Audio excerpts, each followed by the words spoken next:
Hey, what's up, everybody? Welcome back to News Dose. And now, open up the week, we have a ton of Xbox news to cover. Not only did Phil Spencer give one of his infamous interviews where he talks a lot about Xbox's future, including their multi-platform plans, their exclusive strategy, and their upcoming hardware, but we also got some information about an all-time great Xbox franchise that could be set for return, which is really exciting because I think a lot of fans gave up on the idea that we could get another entry, though I will say that this could be for a completely different Xbox franchise, but I could really say the same things about it as well. First, though, before we get started, I do want to go and thank my supporters on Patreon and on YouTube memberships. Just thank you so much for what you do. It truly, truly is appreciated, and you will receive this video through early access. Let's just go get right into things, though, starting off with a couple of exciting trademarks. Now, do keep in mind that updated trademarks don't always result in a new game per se, and sometimes they're just simply an update and nothing else. However, with that said, both of these trademarks do make a lot of sense specifically for remasters, and that's Sega's Skies of Arcadia and then also Bandai Namco's Tales of Abyss. And the reason I say that remasters make sense for both of these games is because we know both of these companies' plans. Bandai Namco has already made it very clear that they want to do remasters and remakes for the Tales of series. And in fact, we just got one of those being Tales of Grace's F. And when I look through the Tales of catalog, Abyss is a fan favorite. So I think an updated version would do very well for Bandai Namco in this instance. Now, as for Skies of Arcadia, again, we know that Sega has plans to revive a lot of their dormant IP. Despite their claim that they're not a retro company, yeah, okay, their action says something completely different. They've made it their mission to bring back a lot of these dormant franchises. We're seeing that with games like Jet Set Radio, Crazy Taxi, they're bringing back Shinobi, and just a list of others as well. And just like Tales of Abyss, Skies of Arcadia is a fan favorite, and fans have been asking for a remaster for at least a decade by this point. In fact, Skies of Arcadia has appeared in several Sega surveys where they've asked fans to tell them which game they would like to see get a revival. So with all of that in mind, I think a Skies of Arcadia remaster makes a lot of sense. Now, speaking of Japanese games, let's go and talk about Final Fantasy VII Rebirth, which just released on Steam. Yeah, I mean, Square Enix likes money after all, and they're slowly learning the ways of multi-platform. Well, lo and behold, the PC community has welcomed Rebirth with wide open arms. Over the weekend, it surpassed 40,000 concurrent players on Steam, which actually makes it the highest peak ever for a single-player Final Fantasy game on Steam. And when I first heard this, I just kind of thought to myself that this could have been so much higher. I mean, okay, yeah, they broke their own record, but to me, it still feels like Square Enix left a lot of meat on the bone. I mean, I don't think it's bad per se, because it's a staggered release, but I think that's also its problem. When you stagger a game from one platform to another, more often than not, that hurts its momentum and its launch hype.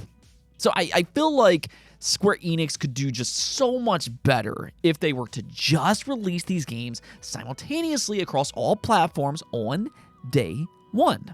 Now, luckily, they've suggested that will be the case going forward, but I'd like to see the next Final Fantasy game get closer to 100,000 concurrent players on Steam. I think that's very possible for a franchise as big as this, considering Metaphor ReFantazio, which is technically a new IP. I'm going to put some air quotes over that one just because it is closely related to Persona.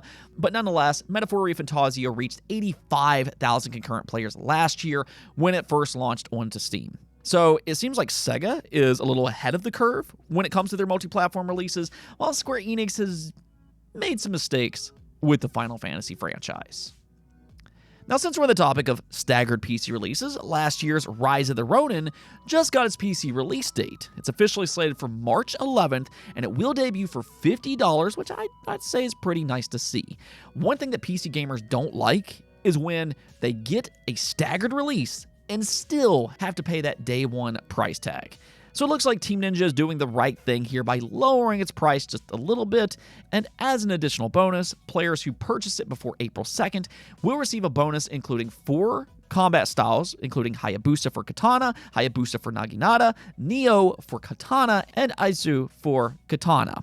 So, I mean, if anything else here, you Team Ninja fans out there, especially if you're a Ninja Gaiden fan, I mean, you are having a fun year in 2025. Here you have Rise of the Ronin coming over to PC. There's also that action 2D platformer Ragebound for later this year. We just got Ninja Gaiden 2 Black last week. And then, of course, we still have Ninja Gaiden 4 for later this year as well. I mean, what a time to be a Ninja Gaiden fan.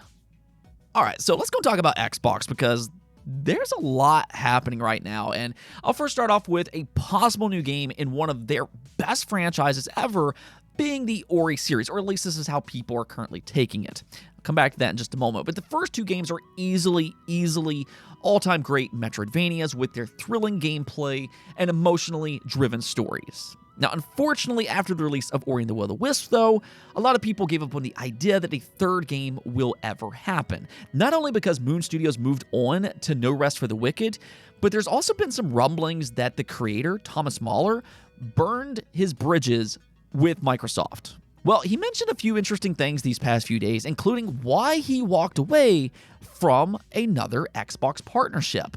Apparently, despite what some people believe, this allegedly was actually a self-made decision by Moon Studios.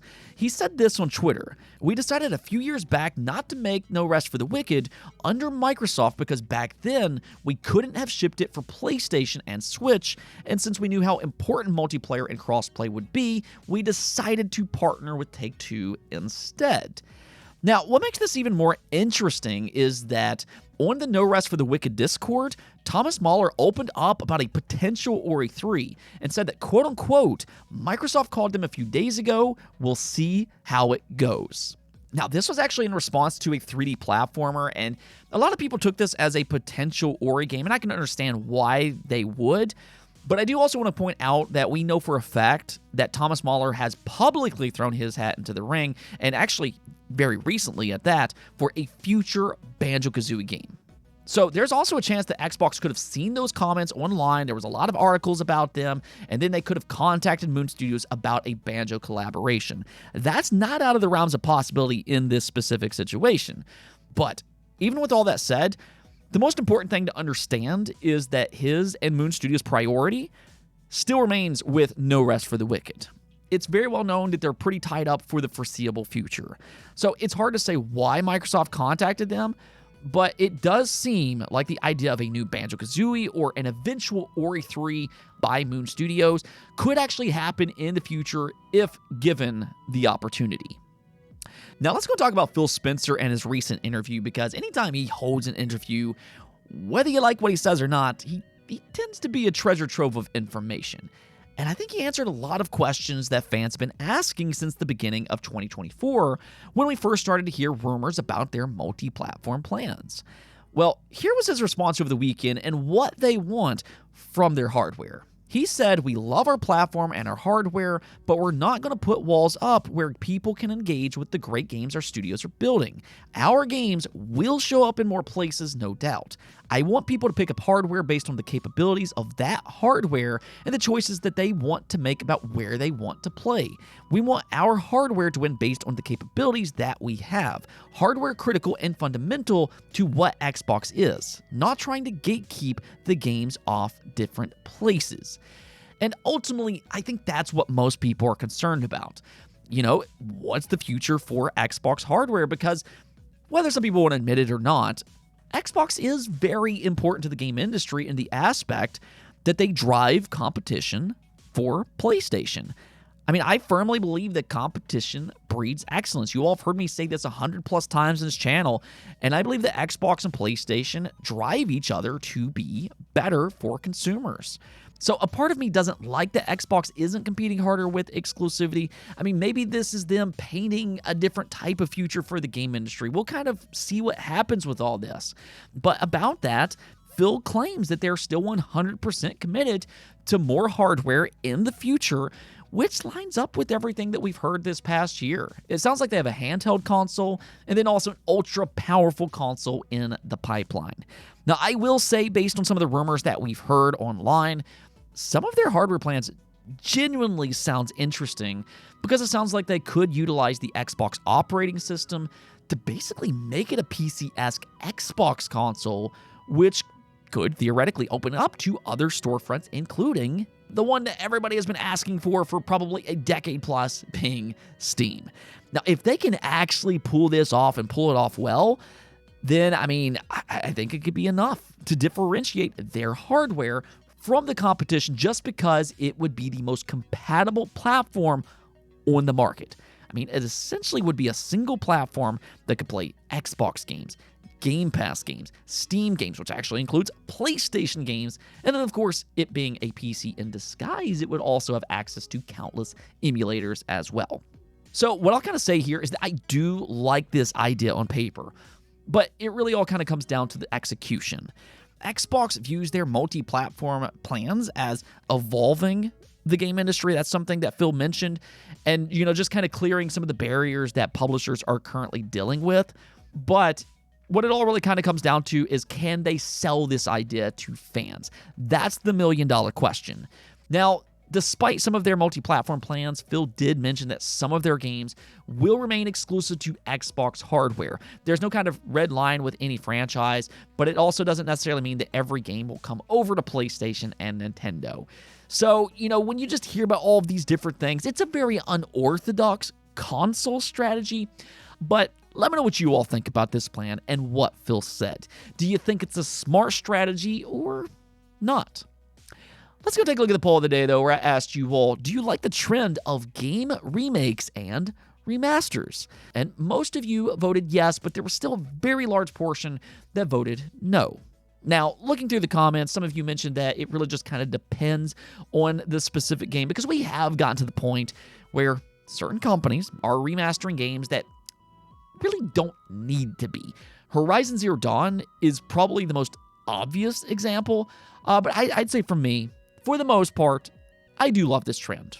I was thinking about it the other day, but a lot of the best games that's released this generation has been remasters and remakes. Now, I don't know if that necessarily speaks highly for the rest of the game industry as a whole, just because newer games don't seem to be hitting the same way. But all in all, I mostly like this trend because it gives people an opportunity to play these great games that they may have otherwise missed.